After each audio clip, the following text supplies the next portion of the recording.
Salam jumpa kemerdekaan pers. Bersama kami LPDS Circle, pada hari ini kami akan hadir kembali dengan sebuah topik yang mungkin agak berbeda, yakni kita akan membicarakan mengenai sejarah gedung Dewan Pers yang ada di Kebon Sirih ini. Tidak banyak orang yang paham keberadaan gedung ini, tetapi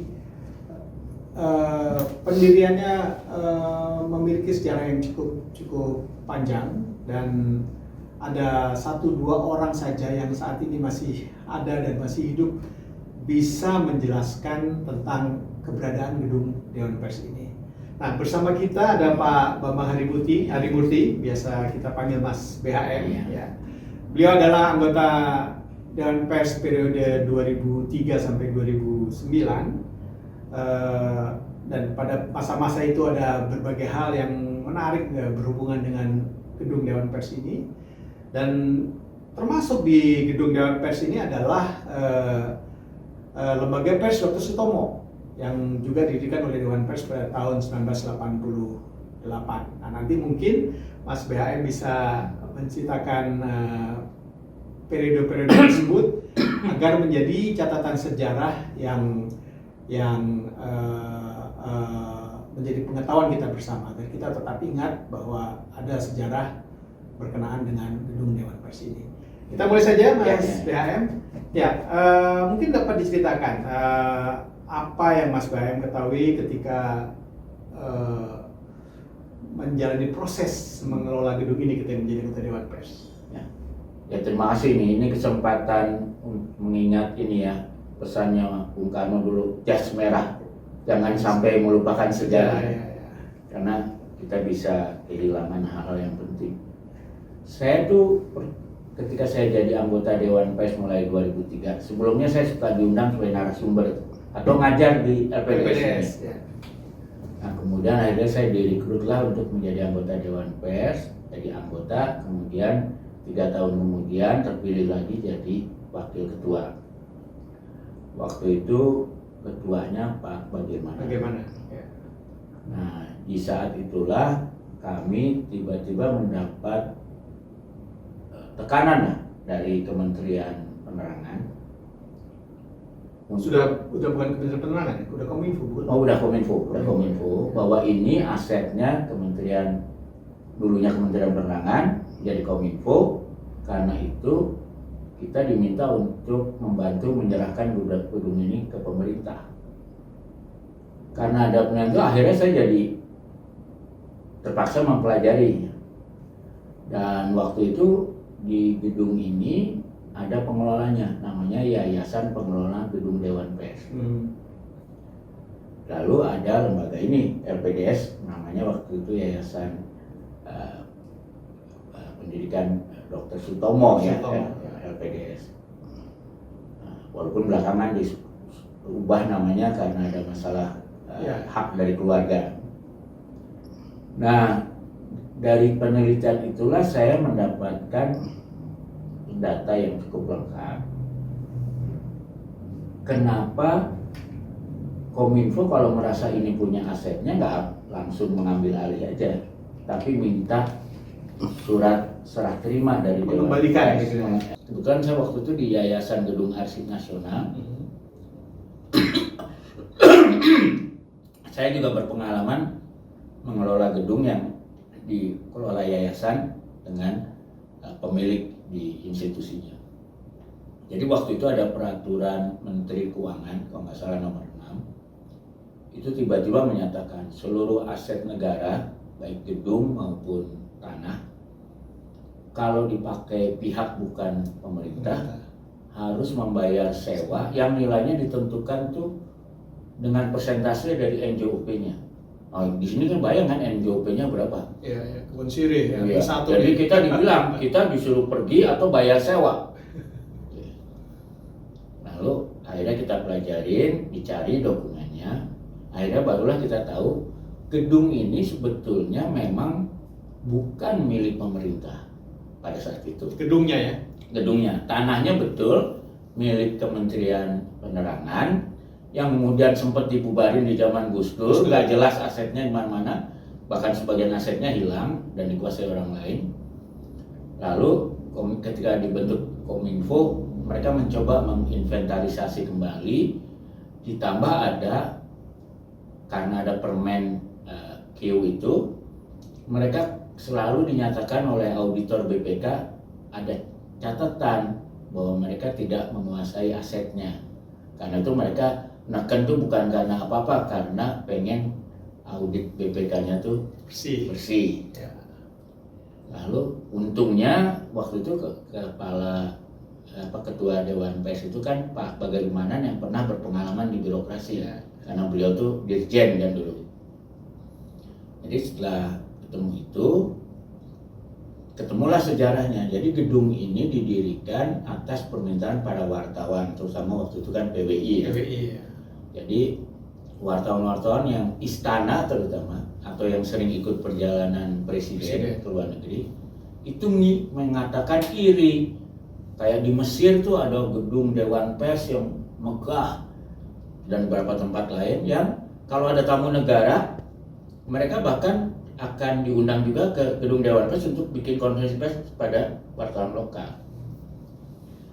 Jadi mereka lobby lah, wartawan kan kuat juga lobbynya.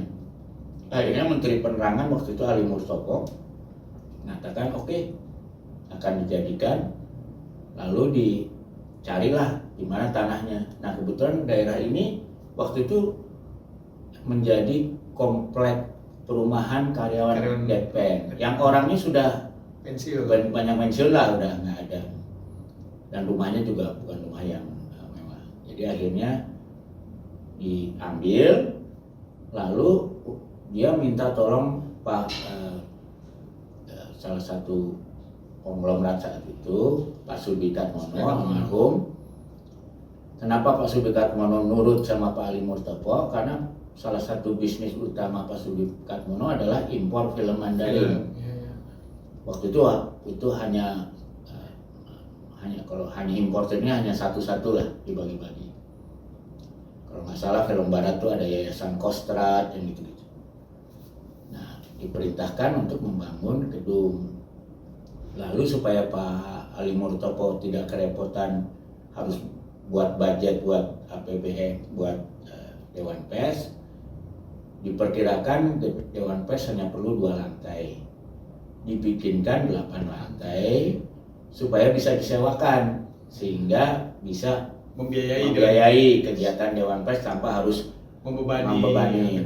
Dan saat itu memang sejak kita merdeka, pembentukan yayasan untuk menangani masalah-masalah non budgeter itu suatu hal yang sangat lumrah. Bahkan salah satu pionirnya adalah Pak Bung Hatta ya, wakil presiden kita. Waktu itu dia membuat yayasan-yayasan di setiap daerah untuk mengelola aset pemerintah pusat maupun pemerintah daerah. Dan waktu itu dianggap aman karena berdasarkan undang yang saat itu, biasanya yayasan-yayasan itu ketua pengurusnya adalah para pejabat itu sendiri. Dan ex officio kalau dia diganti, maka penggantinya yang baru akan menjabat akan mengisi itu. Jadi kayak paralel gitu. Cuma bedanya yang ini pakai APBN, yang ini non APBN gitu. Walaupun tugasnya seringkali saling komplementer. Ada juga misalnya Yayasan PKBI bersama Kementerian Kesehatan. Dan jalanlah memang karena gedung ini kemudian disewa oleh daerahnya kan sangat daerahnya sangat elit, boleh dikata masih masuk ring 1 kali ya, 1,5. Gedungnya juga baru 8 lantai. Nah, ketika Pak Sudikatmono menyelesaikan tugasnya, dia serahkan kepada Pak Ali Mustopo sebagai Menteri Penerangan. Nah, Pak Ali Mustopo kemudian menyerahkan resmi gedung ini kepada Dewan Pers. Dewan Pers. Mulanya ke Dewan Pers. Lalu Dewan Pers kan orang-orang sibuk semua, ketuanya menteri, ketua hariannya dirjen Yavika, lalu baru ada Pak Yakub Utama dan sebagainya. Orang-orang super sibuk, setengah dewa lah, tokoh-tokoh pers pada masa itu. Kalau disuruh ngurus gedung kan repot. Jadi mereka bikinlah yayasan pengelola gedung Dewan Pers untuk ngurusin gedung, nyewain dan sebagainya, keuangannya untuk operasional Dewan Pers. Uangnya banyak waktu itu. Dan kemudian Dewan Pers berjalan. Biasanya yang jadi pengurus Yayasan Pengelola Dewan Pers itu adalah pensiunan dari DPN. Ya, jadi mereka pensiun masih bisa dapat penghasilan, dapat jabatan lah ya, dan masih ketemu orang-orang penting. Jadi nggak ada post power syndrome. Nah kebanyakan karena waktu itu Ali Murtopo banyak orang-orang opsus yang ngelola itu ya, karena orang-orang kepercayaannya. Makanya nggak heran antara lain yang kemudian jadi pengelola gedung Dewan itu ada mantan direktur Bakin. Ya kan? Selain pokoknya pejabat agak pensiunan, pejabat tinggi. Dan kemudian mantan direktur Bakin ini Pak Leo, namanya Leo Batubara, bahkan sempat jadi anggota Dewan Pers. Pak Leo Batubara ya. Nah dia mungkin karena orang intelijen itu termasuk yang pertama lihat, wah ini udah saatnya pindah dari rejim otoriter ke rejim yang lebih demokratis. Karena itu kalau kita lihat seolah-olah ini orang intel, tapi kalau kita lihat perjuangannya untuk kemerdekaan pers lebih dari kebanyakan wartawan gitu ya. Nah, kemudian jalan, bahkan ketika saya masuk itu sebagian gedung ini disewa oleh sekolah, yaitu LSPR ya, London School of Public Relations, dan laku. Jadi secara financing oke lah dengan pers ini. Lalu terjadi reformasi. Nah, salah satu reformasi itu lahirlah undang-undang yayasan. Waktu itu karena membuat undang-undangnya itu untuk mengincar yayasannya Pak Harto, jadi kurang memikirkan aspek lain. Jadi tujuannya lebih supaya kita bisa nyita aset-aset yayasannya Pak Harto gitu, oleh negara. Ya, ini gedung Dewan Pers tiba-tiba kena. Jadi tidak bisa lagi yayasan itu ex officio. Ya.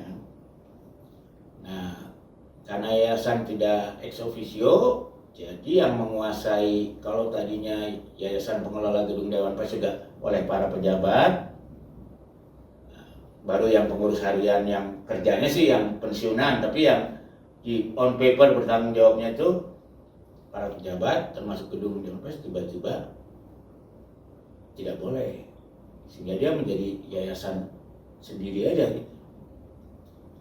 Nah kemudian keluar lagi peraturan Menteri Keuangan, artinya kalau yayasan mau terus harus bayar sewa yang nilainya nggak mungkin masuk akal lah, karena dihitung NJOP sekian persen itu harus perusahaan yang super untung gede. Ini terjadi clash lah, dan itu menjadi catatan di Kementerian Kominfo oleh BPK. Nah kemudian setelah ada itu ya, kita harus memutuskan ya, kebetulan London School-nya kemudian pindah. Lalu gedungnya diisi oleh sebagian oleh organisasi wartawan macam-macam lah. Kantor pengacara juga. Tapi selama mereka bayar pada yayasan pengelola gedung ya oke. Nah, lalu selama itu kan gedung, listriknya, apanya semua dibayar oleh yayasan. Ya. Terus tiba-tiba pemerintah masuk karena waktu itu terjadi kompromi. Waktu Kementerian Penerangan Pemilu ditumbuhkan lagi, kan strukturnya sama seperti lama. Ada satu direktorat yang kehilangan tupoksi, yaitu yang mengawasi pers dan satu direktorat jenderal. Nah birokrat itu kan nggak suka kehilangan struktur karena otomatis kehilangan anggaran. Jadi komprominya adalah udahlah mereka menjadi sekretariat di Dewan Pers. Jadi anggarannya tetap ada. Jadi ini bukan karena belas kasihan. Jadi waktu pertama kami menerima mereka, kayaknya tiba-tiba dapat anggaran besar dari pemerintah, tapi sebenarnya itu untuk gaji mereka, karyawan mereka gitu dan biaya operasional mereka. Ya. Oh, jadi sebelumnya sendiri ya? Sendiri dari yayasan. Dari yayasan. Oke. Jadi ada dana non APBN. Ya. Nah, lalu ketika itu kan mulai dilarang-larang tuh nyawain, berantem lah suasananya.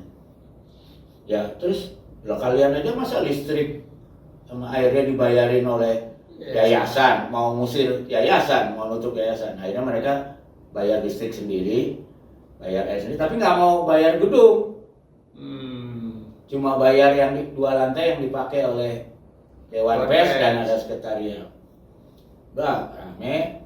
Terus akhirnya Pak, bagaimana? Udahlah kita serahin saja supaya nggak ribut. Tapi ini gimana aturan mainnya? Jadi kita buat MOU, kalau nggak salah menterinya Pak Nuh waktu itu. Bikinlah Menteri Kominfo-nya yang kita serahin. Saya lupa kalau nggak Pak Sofyan Jalil, Pak Nuh salah satu. Ada dokumennya.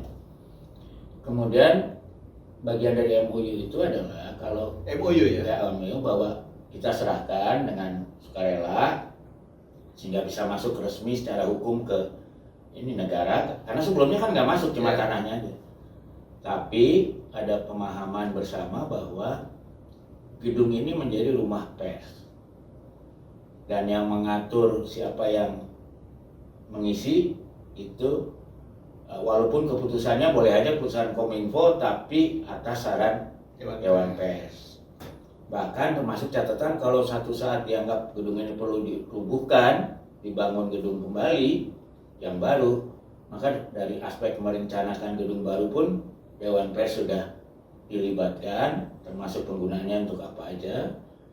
Dan juga termasuk ketika gedung ini dirubuhkan, Dewan Pers tetap bisa beroperasional karena disediakan kantor sementara sampai gedung itu selesai. Karena waktu itu udah ada pembicaraan untuk dirubuhkan kemudian akan dibangun tinggi ya, karena Kominfo itu kan punya namanya pendapatan negara bukan pajak yang cukup besar. Mereka pengen pakai itu untuk, cuma karena ada masalah anggaran tertunda terus. Tapi pernah satu saat kita sudah disiapkan untuk pindah ke satu gedung sewa, sementara ini akan dibangun jauh lebih tinggi. Nah itu sejarahnya gedung. Nah saya sendiri karena udah kadung terlibat dengan itu, kemudian dengan Yayasan Gedung Arsip Nasional, akhirnya dilibatkan oleh Bappenas untuk membuat aturan pelengkap. Karena kan tidak semua aset pemerintah dipakai untuk kegiatan komersial. Nah, akhirnya waktu dari Bappenas kita bikin draft, lalu habis itu udah hampir selesai draftnya, tapi kemudian saya berhenti dari Dewan Pers, udah selesai jadi, tapi akhirnya jadi. Nah di situ di aturan baru itu jadi ada 3 kategori. Kalau yang pertama kan hanya komersial aja, tetap. Yang kedua adalah sosial. Nah itu bayar sewanya jauh lebih rendah karena untuk kegiatan sosial. Nah yang ketiga pinjam pakai itu gratis. Kalau pinjam pakai itu artinya sebetulnya kita menjalankan tupoksinya dari kementerian atau lembaga yang menguasai tanah itu atas izin Kementerian Keuangan. Nah Kemenkominfo tuh nggak mau kehilangan tanah ini kan, karena dia harus kembalikan Kementerian Keuangan. Jadi kita dianggap menjalankan tupoksinya Kominfo ya, dalam hal pembinaan pers. Jadi kita bisa statusnya pinjam pakai gratis gitu. Nah, itu saya pikir itu semua kesepakatan yang fair lah. Ya.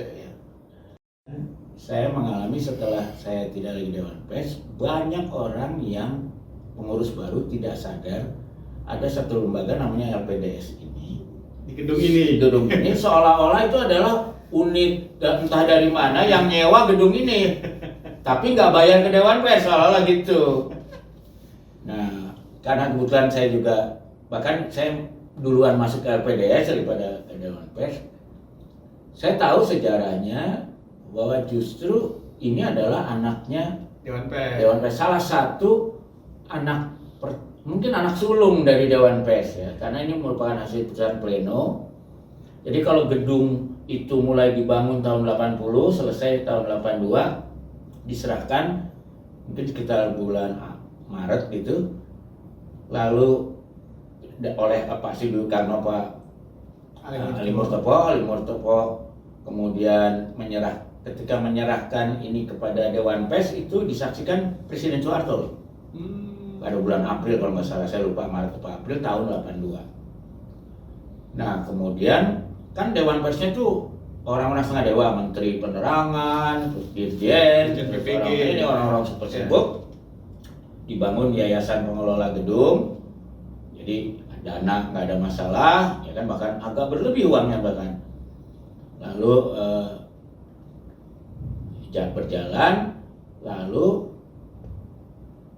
lihat kan salah satu tugasnya meningkatkan kualitas pers. Jadi harus melakukan pendidikan. Tapi ini orang-orang super sibuk ini semua gimana akhirnya di rapat pleno di Bali kalau nggak salah tahun 85 kali ya, kalau nggak salah. Ini masih ada nih. Tahu ya, nomor 1 loh SK-nya. Dewan Pers nomor 1 tahun 85 diputuskan salah satunya adalah mendirikan lembaga pendidikan pers ya, yang kemudian namanya Dr. Sutomo. Waktu itu sebenarnya yang ditugaskan Pak Asegaf, karena dia dekat sama Pak Harmoko, Menteri Pertahanan saat itu. Tapi beliau sendiri sibuk. Nah, akhirnya diangkatlah direktur eksekutifnya tuh Pak Atma Kusuma.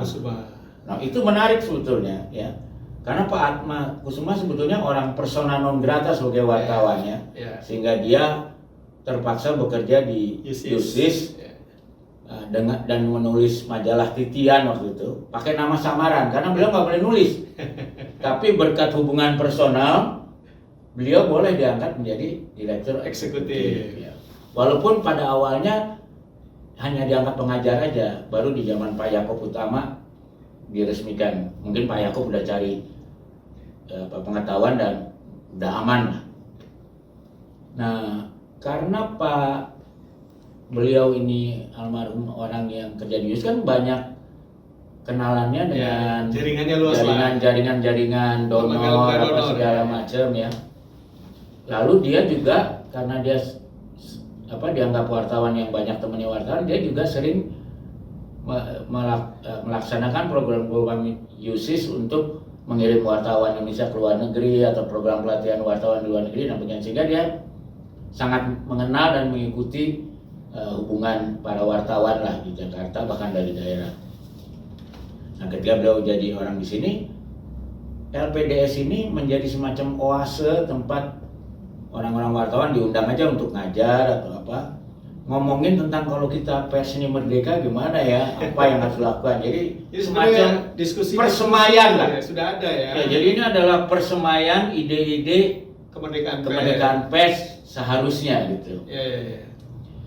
Nah, saya juga ketika udah mulai tahun sesudah reformasi mulai ikut diundang juga kadang-kadang di sini. Dia kenal ada Pak Yaakob, semua lah, ada Karni Ilyas, ada semua. Nah, dan kemudian hebatnya sebelum reformasi ini, ternyata Kementerian itu bisa dapat tawaran program dari Asia Foundation, yaitu mendidik wartawan selama 9 bulan, bayangin. Terutama dari daerah, dididik sini 9 bulan, dibayarin penuh, lalu termasuk nginepnya apa segala, lalu dimagangkan di media-media yang besar. Nah, antara lain Lukas Warso itu yang salah satu penajam itu Haji. Ya? Itu pas sebelum reformasi lah, karena saya sendiri adalah angkatan pertama yang menjalani pelatihan selama 9 bulan di. Ini malah alumninya. Lukas bukan angkatan pertama ya? Bukan. Itu tahun berapa? 88 sampai 89. Iya, itu pertama kan berdirinya. Ya, selama 9 bulan. 9 bulan ya. Walaupun kemudian ada kritik dari daerah karena wartawannya yang dikirim ikut pendidikan ini magang di koran di Jakarta nggak mau pulang dan diliput oleh medianya. Dan waktu itu hebat loh, gurunya aja dari Amerika kan, ada Ya, ingat Ted Stannard. Pak Ted Stannard ya, Ya. dari UPI ya. Ya, ya. Nah, jadi itu menurut saya belum ada lah program pendidikan wartawan yang keren kayak gitu lagi sampai sekarang. Saya lupa berapa angkatan waktu itu ya.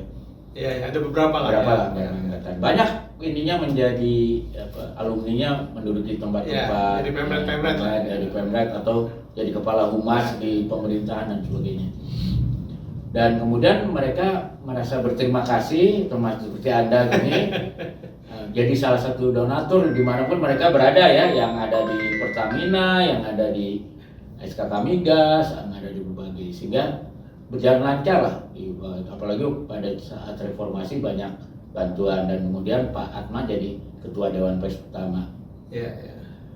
Nah, cuma rupanya kita lupa generasi yang tahu kisah ini Ya, lama-lama habis ya. Dan sehingga saya dan Bung Kris juga kaget kan ketika anggota Dewan Pers yang sekarang tuh nggak tahu kalau LPDS itu anak mereka gitu loh. Iya, Ya, nah, jadi mereka mempertanyakan dan sebagainya. Apalagi selama ini LPDS itu menjadi anak yang tidak pernah secara ekonomi menyusahkan ibunya atau orang mandiri tua. lah, mandiri. Karena secara finansial mandiri, bahkan kadang-kadang membantu Dewan Pers gitu. Nah, jadi sekarang terbalik karena sudah tidak ada yayasan mengelola gedung. Ya. Jadi boleh dikata Dewan Pers sekarang tuh sangat tergantung pada anggaran dari pemerintah ya, yang sekarang. Di zaman saya kami masih mengelola yang namanya non APBN. Ya. Dan menurut saya itu efektif karena APBN itu bagus kalau untuk bayarin hotel, tiket, tapi begitu honor mengajar, memberi award yang bermakna dan sebagainya parah lah. Dan juga tidak efisien karena di APBN itu kan juga harus memperhatikan kesejahteraan ASN juga, jadi enggak, yang dianggap gajinya nggak memadai, sehingga kalau melakukan kegiatan banyak orang yang terlibat walaupun sebenarnya mungkin nggak kerja banget lah gitu ya.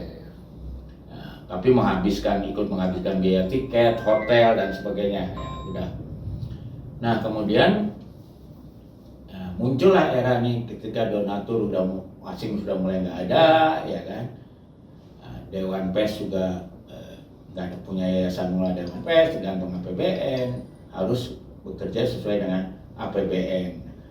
Nah, saya ikut membantu walaupun saya udah nggak Dewan Pers waktu itu, gimana mengambil alih gedung ini, bagaimana dengan karyawan-karyawan yang sudah puluhan tahun bekerja. Ya, karyawan yayasan ya. Yayasannya, akhirnya mereka sepakat kalau diambil kan mereka di outsource. Jadi siapapun yang ikut tender outsource harus menyertakan, dan bagi karyawan di bawah sih itu lebih baik karena gajinya tiba-tiba minimum UMR, terus kalau satpam dapat seragam gitu ya. Sekarang kebanyakan udah pensiun. Nah, tapi yang berarti yang bagi eksekutif yang dulunya pensiunan depen segala pejabat lah ya. Iya. Tapi waktu itu saya yang mikirin ada uangnya untuk bayar hak pensiunnya yang di bawah lah, karena yang di atas tuh udah relatif kaya-kaya. Nah, udah selesai semua.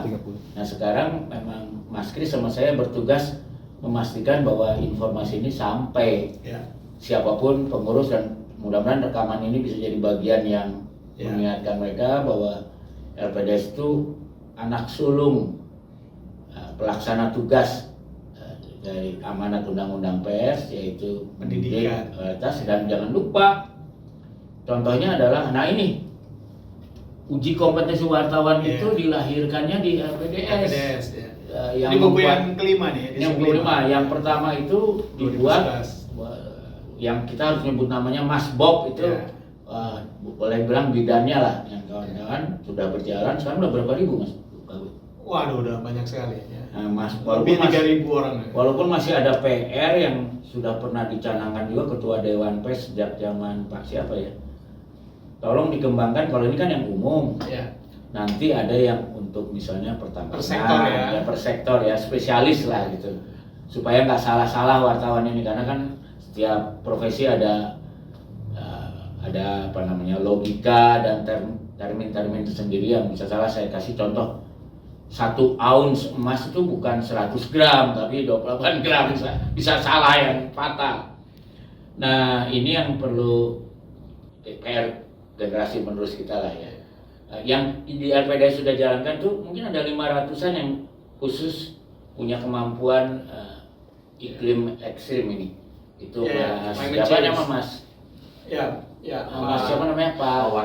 Warih. Pak Warih lah, Pak Warih itu dukunnya gitu ya. Tentang climate change. Ya, climate change. Nah, kita harusnya kita bisa kerjasama dengan BI misalnya untuk khusus keuangan atau monetary, fiskal dan supaya wartawan kita makin lama makin mumpuni dan makin dipercaya lah. Ini ke depan nih Mas BHM, kira-kira apa yang sebaiknya dilakukan supaya gedung ini tetap baik, sustain dan sebagainya? Ya kalau menurut saya karena gedung ini udah milik pemerintah ya, menurut saya memang harusnya di Dewan Pers itu seperti sekarang nih kan ada mantan sekjen Kominfo Ibu Niken. Dia sangat paham, mestinya dia mulai ikut dalam penyusunan anggaran di APBN sejak awal, paling nggak memasukkan inputnya, apalagi mantan sekjen, supaya dianggarkan nih pemeliharaan gedung yang baik. Dan satu yang belum tercapai masih ada itu kan ada Hall Dewan Pers. Ya, Hall Dewan Pers. Dulu tuh cita-citanya tuh jadi National Press Club, di mana wartawan Indonesia dari manapun merasa punya tempat singgah di sini. Dan waktu itu rencana kita dikaitkan mestinya wartawan yang udah lulus UKW itu otomatis dapat 2 hal. Dia dapat kartu untuk masuk ke klub, jadi dia bisa bawa tempat klub yang oke dan friendly buat wartawan. Lalu dia juga otomatis mendapat asuransi profesi untuk hukum dari LBH Pers.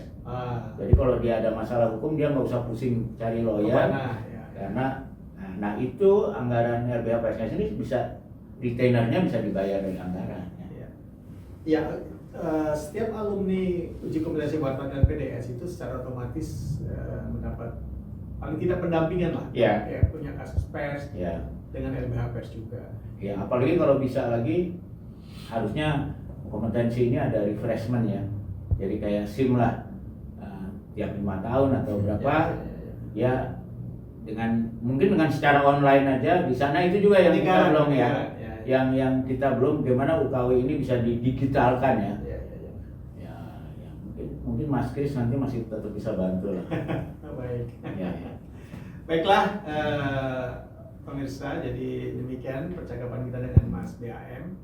Dan bila ini menjadi sebuah informasi yang baik untuk kita semua supaya kita tidak lupa bahwa ada sejarah di gedung ini yang kita semua harus tahu sehingga tidak menimbulkan permasalahan-permasalahan di kemudian hari dari para wartawan dan konstituen pers yang ada di Indonesia ini. Dan jangan lupa Mas, dokumenter ini juga ada ya di perpustakaan LPDS, mestinya juga ada di perpustakaan Dewan Pers. Ya.